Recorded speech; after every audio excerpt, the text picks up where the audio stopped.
Allah anasema walaqad dhara'na li jahannama kathiran min aljinni wal ins. Tambueni moto wa Jahannam umeandaliwa kwa viumbe wengi kutokamana na majini na watu. Kwa nini watu wataingia motoni sana? Kwa sababu lahum qulubun, walipewa nyoyo, walakin ma'al asaf, kwa masikitiko makubwa, la yafqahuna biha, hawanufaiki na nyoyo hizo. Wamepatwa na maradhi ya ghafla katika nyoyo zao. Walahum a'yunun, na wamepewa macho na Allah subhanahu wa ta'ala, walakin la yubsiruna biha, hawatumii macho hayo kuangalia haki kutoka kwa Allah subhanahu wa ta'ala. Walahum adhanun, hao watu wataingia motoni na majini kwa wingi kwa sababu wamepewa masikio ya kusikia haki, walakin la yasma'una biha, hawanufaiki na masikio yao. Allah anasema ulaika kal an'am, viumbe wa aina hiyo ni kama vile wanyama. Bal hum adallun, bali wao wamepotea zaidi kuliko hata wanyama. Miongoni mwa sababu za watu kughafilika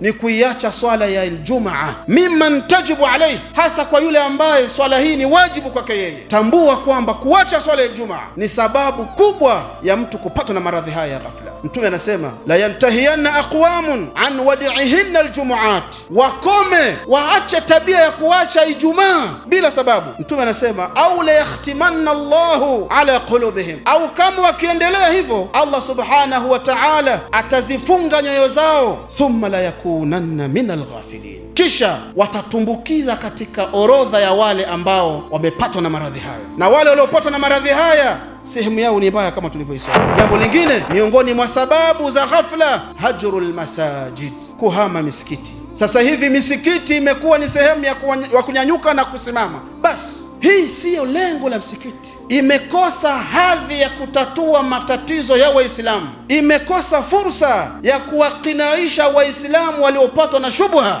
Misikiti imekosa fursa ya kuwafundisha watu itikadi zao sahihi. Imekuwa ni kuja kuswali na kunyanyuka na kuondoka mara moja. Hii siyo kawaida, hii siyo lengo la msikiti. Katika wale watu wa aina saba watakaokaa katika kivuli cha Allah, yauma la dhilla illa dhillu, Mtume akasema wa rajulun qalbuhu muallaqun bil masajid, kuna mtu atakayepata nafasi ya kuingia katika kivuli cha Allah ambaye moyo wake umefungwa msikitini. Akikaa msikitini hana haja ya kuondoka haraka haraka katika msikiti. Jambo lingine ndugu zangu Islam, miongoni mwa sababu za ghafla, hajrul kitabi wa dhikri, kuhama Qur'an. Tunaihama Qur'an. Man qama bi'ashri ayatin, yule atakayesimama usiku akasoma aya 10 tu, lam yuktabu min alghafilin, huyu hatakuwa miongoni mwa wale waliopatwa na maradhi hayo. Turudi kwa Allah subhanahu wa ta'ala, tuzisafishe nyoyo zetu na tumuombe Allah subhanahu wa ta'ala azitaharisha nyoyo zetu bil imani wal ikhlas.